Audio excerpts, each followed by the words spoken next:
اب آپ نے اگر جیسا کرو گے، اب اس کے ساتھ اگر آپ دوسرا جملہ نہیں ملائیں گے تو یہ ادھورا ہے، بے معنی ہے. جیسے عدلے کا بدلہ، آپ عدلے لکھ لیتے ہیں، کا بدلہ نہیں لکھا تو ادھورا ہے.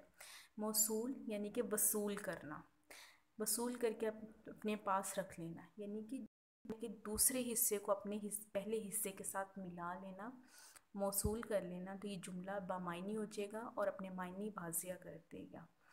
جیسے نیکی کر دریا میں ڈال، نیکی کر، اگر آپ آگے اس میں وہ پورا نہیں کرتے، محاورہ ہے یا کوئی جملہ ہے تو یہ ادھورا رہ جائے گا. جی طلبہ، تدریسی مقاصد سوالات کی صورت میں اسم نکرہ کی کتنی اقسام ہیں؟ اسم علم کے معنی کیا ہیں؟ تفویض کا اسم معرفہ اور اس کی اقسام کی مشق کریں. مشق کس صورت میں کی جائے گی کہ اگر آپ اسم موصول کی بات کر رہے ہیں تو آپ نے اگر اس کی ڈیفینیشن، اس کی تعریف آپ کے ذہن میں ہے تو پھر آپ کوئی بھی ایسے محاورات یا کوئی بھی جملے پڑھیں گے تو آپ کو کوئی بھی ایسے سبق آموز جملے پڑھیں گے تو آپ کو پتہ چل جائے گا کہ یہ اسم موصول ہے، اسم نکرہ کی چوتھی قسم ہے. اسی طرح اگر آپ کسی چیز کو انڈیکیٹ کر رہے ہیں، نشاندہی کر رہے ہیں، تو آپ کو پتہ چلے گا اچھا میں یہ بات اس طرح کر رہا ہوں، اشارہ کر رہا ہوں تو یہ اسم نکرہ کی قسم ہے، اسم اشارہ. یہ اسم علم ہے، تو مطلب اس میں جو اس اسم ضمیر ہے، اچھا میں مضمون لکھ رہا ہوں گائے پہ، قلم پہ، یا کوئی بھی اپنے دوست کے بارے میں یا اپنی ٹیچر کے بارے میں، جو یا امی ابو کے بارے میں اس طرح کوئی سطریں لکھ رہا ہوں ان پہ، یا ان کی خوبیوں کے بارے میں، یا ان کے ساتھ جو میری محبت ہے اس کا اظہار کر رہا ہوں، تو آپ اس کو لکھیں گے تو اس میں جو آپ لفظ استعمال کریں گے، اسم استعمال کریں گے، تو آپ کو پتہ چل جائے گا کہ یہ میں اسم کی جگہ بھی اسم ضمیر استعمال کر رہا ہوں. تو یہ چیزیں جب ہم اپنی روزمرہ کے جملوں میں ہم بہت سارے ایسے کام کرتے ہیں، ایسے جملے بولتے ہیں، تو جب ہم اس چیز کی پریکٹس کریں گے، یعنی مشق کریں گے، بولتے وقت ہمیں احساس ہوگا اچھا میں نے یہ لفظ بولا ہے، یہ میں نے جملہ کہا ہے، تو یہ اسم نکرہ کی کون سی قسم ہے. تو یہ چیز آٹومیٹکلی ہمارے جو ہے دماغ میں بیٹھ جائے گی، ذہن نشین ہو جائے گی، اور جو چیز سمجھ کر کی جائے وہ کبھی بھولتی نہیں ہے. اور اگر ہم اسی طرح اپنی پریکٹس جاری رکھیں، مشق جاری رکھیں، تو ہم آسانی کے ساتھ اپنے اس بات کی جو ہے وہ ذہن نشینی کر سکتے ہیں. اردو بے کا جو دوسرا حصہ ہم پڑھیں گے عنوان وہ ہے مضمون حضرت محمد صلی اللہ علیہ وآلہ وسلم. اس سبق میں طلبہ جو ہے ہم نکات سیکھیں گے. مضمون نویسی ایک فن، مضمون نویسی کے بنیادی عناصر، وسیع مطالعے اور گہرے غور و فکر کی ضرورت، یعنی کہ اگر مضمون کریں اس کے لیے ہمیں کن ایلیمنٹس کی، کن عناصر کی ضرورت ہے.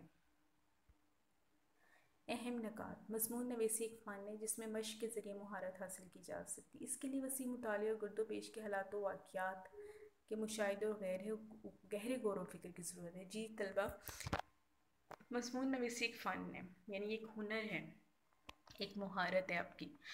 اب اس میں ہم مشق کے ذریعے، یعنی کہ ہم اس میں بار بار اس کو لکھنے سے، اس کی پریکٹس کرنے سے جو ہے ہم اپنے اس جو ہنر ہے، اس فن ہے، مہارت ہے، اس کو نکھار سکتے ہیں. اب اس کے لیے ہمیں کیا چاہیے، ہم یہ مضمون کیسے لکھ سکتے ہیں؟ اس کے لیے تو ہم سب سے پہلے ہمیں ہمارا اپنا مطالعہ وسیع کرنا ہوگا، یعنی کہ ہمیں بہت زیادہ جو ہے وہ بکس ریڈنگ کرنی ہوگی. اپنی بکس کی جو اپنی نصاب کی کتابیں اور جو غیر نصابی کتابیں، یعنی آپ کے کورس کے علاوہ جو کتابیں آپ ان کو پڑھیں، جیسے ہماری تاریخی کتب ہیں، اگر ہم ان کا مطالعہ کریں، کتاب بینی کا شوق رکھیں، تو ہم بہت زیادہ جو ہے وہ علم حاصل کر سکتے ہیں، اپنے نالج کو جو ہے وہ بڑھا سکتے ہیں. اور علم اسی طرح حاصل کیا جاتا ہے. اس کے علاوہ ہم اگر اپنے ارد گرد یعنی اپنی سراؤنڈنگس کو دیکھیں، رہنے والے وہاں کے بسنے والے لوگوں کو دیکھیں، تو یہ بھی ایک علم ہے. جب ہم لوگوں کے مسائل کو جان لیتے ہیں، ہم لوگوں کی پریشانیوں کو جان لیتے ہیں، ان کے خوشی کے پہلو کو جان لیتے ہیں، تو مطلب یہ بھی ایک فن ہے کہ آپ لوگوں کو دیکھ کے ان کے چہرے سے ان کے حالات کا اندازہ لگائیں، ان کی اندرونی کیفیت کا اندازہ لگائیں، کیونکہ چہرہ دل کی ترجمانی کرتا ہے. یعنی کہ جو اگر آپ کسی کو پریشانی ہے لیکن وہ چھپا رہے ہیں، لیکن کچھ اتنے اہل نظر لوگ ہوتے ہیں جو کسی کے چہرے پہ چھائی ہوئی مایوسی کو، پریشانی کو یا خوشی کے رنگ کو پہچان لیتے ہیں. اس کے لیے ہمیں گہرے غور و فکر کی ضرورت ہے، یعنی کہ ہمیں بہت باریک بینی کے ساتھ ان چیزوں کا جائزہ لینا ہے. مضمون نگاری میں مندرجہ ذیل عناصر بنیادی حیثیت رکھتے ہیں، جیسے خیالات، الفاظ، زبان و بیان، ترتیب.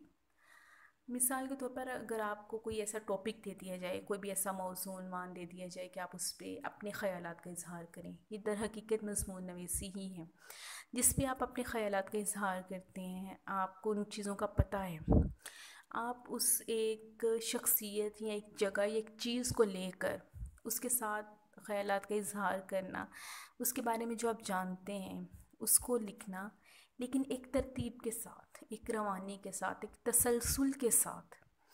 جیسے مثال کے طور پر قائد اعظم کے بارے میں کہا جائے کہ آپ قائد اعظم کے بارے میں جو ہے وہ 10 سطریں لکھیں یا 20 سطریں لکھیں ایک مضمون کی شکل میں۔ اب مضمون کی شکل میں آپ کیسے لکھیں گے کہ ایک پیراگراف فارم کی صورت میں اس کو لکھا جاتا ہے، اس میں آپ جو بھی نالج رکھتے ہیں، جو علم رکھتے ہیں، یا جو پھر آپ اس کے بارے میں لیے آپ قائد اعظم کی شخصیت کے بارے میں پڑھیں گے، جانیں گے قائد اعظم کون تھے، کیا تھے، کہاں پیدا ہوئے، کب پیدا ہوئے، اور تعلیمی کارنامے کیا ہیں۔ اس کے علاوہ ایسی کیا ان کی شخصیت کے پہلو ہیں جو جن سے ہمیں روشناس ہونا ہے، جن سے ہمیں واقفیت حاصل کرنا ہے، اور ایسی وہ شخصیت ہے کہ ان کے بارے میں ہم لکھیں تو پھر وہ ایسا انہوں نے کیا کارنامہ سر انجام دیا۔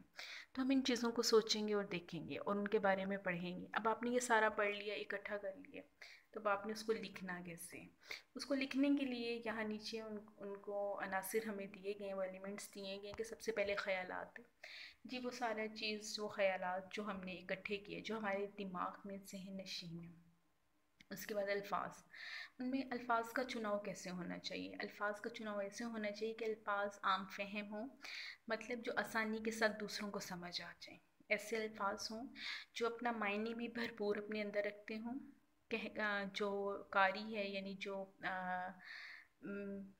لکھنے والا ہے وہ بھی صحیح لکھے، جو قاری ہے یعنی پڑھنے والا ہے وہ بھی اس چیز کو صحیح طرح سمجھ سکیں۔ یعنی کہ دونوں چیزوں کو مد نظر رکھنا ہے کہ لکھنے والا بھی اپنا پوائنٹ آف ویو، اپنے نظریے کو واضح کر سکے، اور جو قارئین ہیں یعنی کہ جو پڑھنے والے ہیں وہ بھی ان کے نظریات کو سمجھ سکیں کہ ہمارا جو مصنف ہے یا جو ہمارا رائٹر ہے وہ ہم سے کیا کہنا چاہ رہا ہے، یا اس نے ہمیں کیا اپنے الفاظ میں ہمیں کیا پیغام پہنچایا ہے۔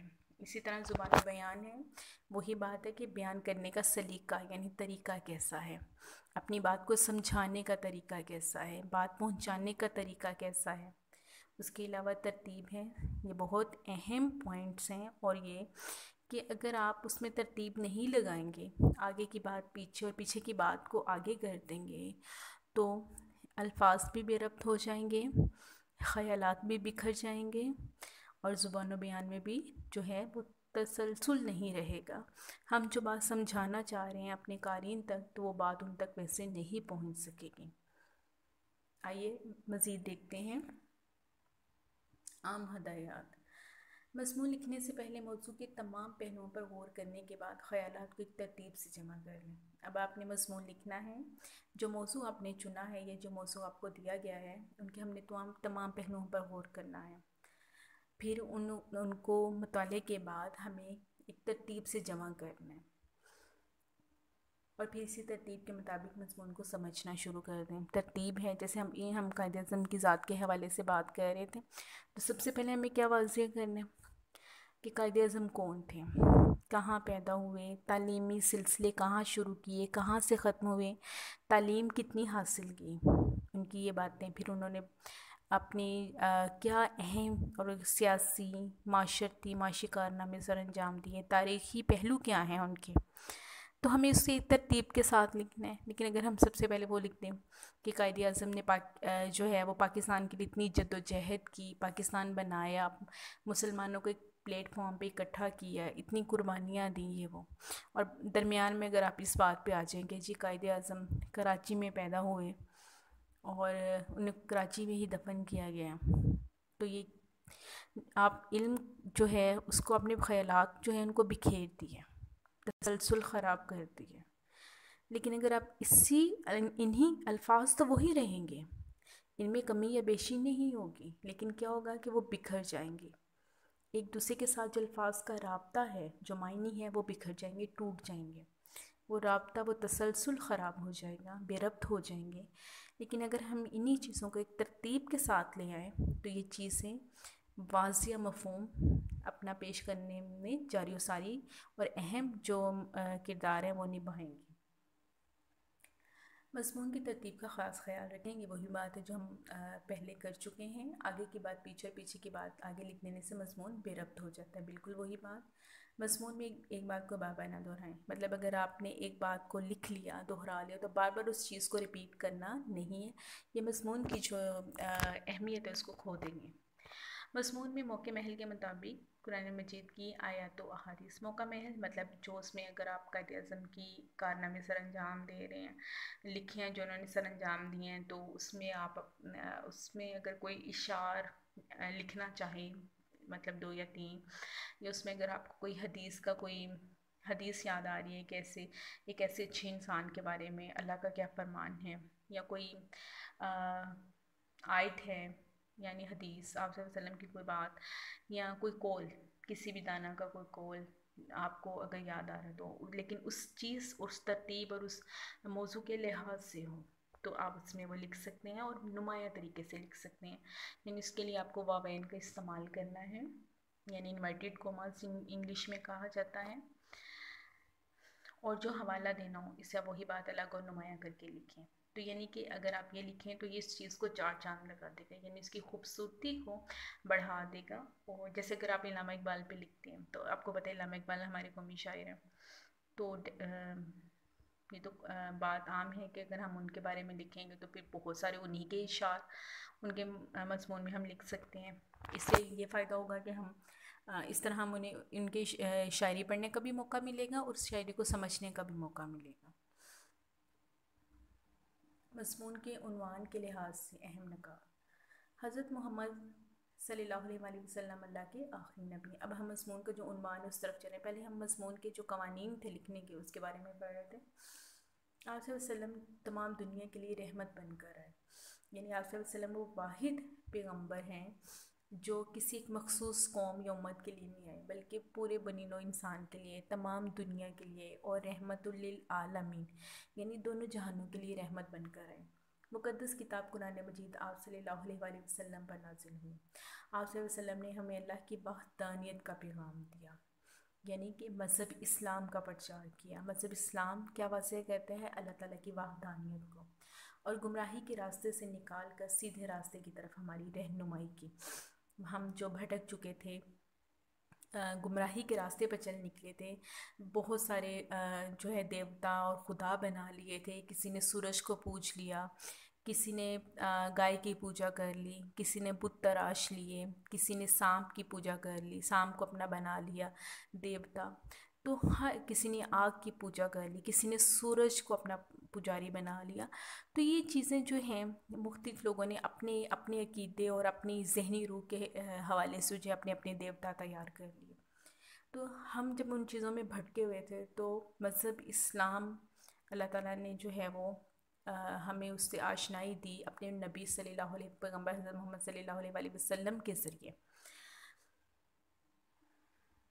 زندگی کے ایک واضح جامع راستہ دکھایا، زندگی کے ایک مفہوم سمجھا دیا، ایک مقصد ہمارے سامنے واضح کر دیا کہ ہم کون ہیں، ہمارا اس دنیا میں مقصد کیا آنے کا، اللہ تعالیٰ کے وجود کو کیسے تلاش کرنا ہے، کیسے پانا ہے، یہ جو اتنی دنیا ہے، اللہ کی قدرت ہے، اس کو ہم کیسے جانچیں گے، کیسے جانیں گے، مقدس کتاب میں کیا ہے، وہ کتاب ہمیں کیا سکھاتی ہے، اس کتاب میں کیا پیغام چھپا ہے، اسے ہمیں کیسے اس پیغام کو تلاشنا ہے اور اس راستے پہ چلنا ہے، اس میں کیا احکامات ہیں جو ہمارے لیے ہیں، اور ان احکامات سے ہم کہاں سے کہاں تک پہنچ سکتے ہیں، کون سا راستہ اختیار کر سکتے ہیں۔ وہ چیزیں ہیں جو آپ صلی اللہ علیہ وسلم نے ہمیں سکھائیں، جو راستہ اللہ کی رحمت کی طرف لے جاتا ہے، یعنی ہمیں وہ راستہ دکھایا جو ہمیں اللہ کی رحمت کی طرف لے جاتا ہے، اور اس راستے سے بچنے کی تلقین کی جو اللہ تعالیٰ کے عذاب کی طرف لے جاتے ہیں۔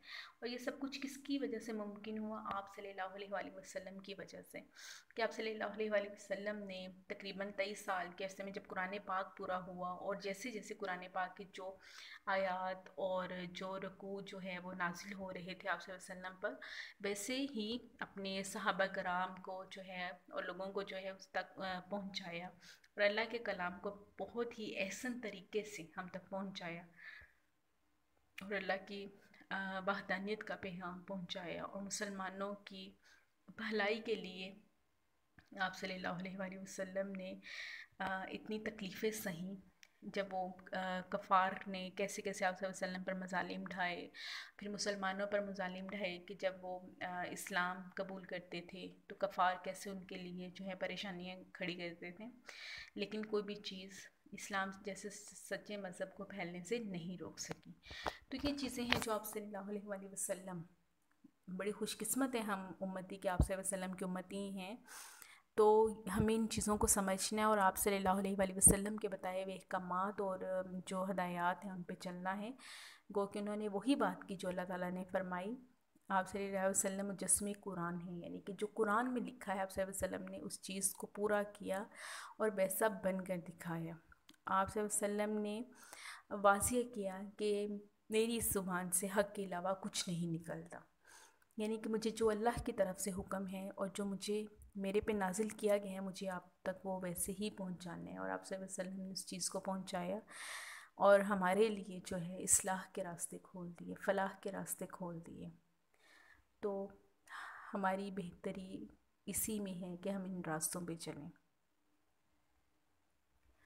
تدریسی مقاصد سوالات کی صورت میں جی طلبہ، آپ صلی اللہ علیہ وسلم کو صادق اور امین کیوں کہا جاتا تھا؟ آپ صلی اللہ علیہ وسلم کے خاندان اور قبیلے کا کیا نام ہے؟ مضمون نویسی کے عناصر کیا ہیں؟ تفویض کا طلبہ اہم نکات اور ہدایات کی روشنی میں مضمون تحریر کریں۔ جی طلبہ، آپ کو مضمون کیا ہے اس کے بارے میں بتایا گیا ہے، مضمون لکھنے کے اہم نکات بتائے گئے ہیں، ہدایات دی گئی ہیں، اس کے علاوہ عنوان کے لحاظ سے آپ کو جو ہے وہ سمجھایا گیا ہے، تو آپ مضمون بآسانی سے لکھ سکتے ہیں۔ اس کے علاوہ بھی اگر آپ کو کوئی موضوع دے دیا جائے تو اگر آپ ان ہدایات اور اہم نکات کو مد نظر رکھیں گے تو آپ کسی بھی ٹاپک یا کسی بھی موضوع کے حوالے سے بڑے احسن طریقے سے اور آسانی کے ساتھ مضمون تحریر کر سکتے ہیں۔ ویڈیو دیکھنے کا بہت شکریہ۔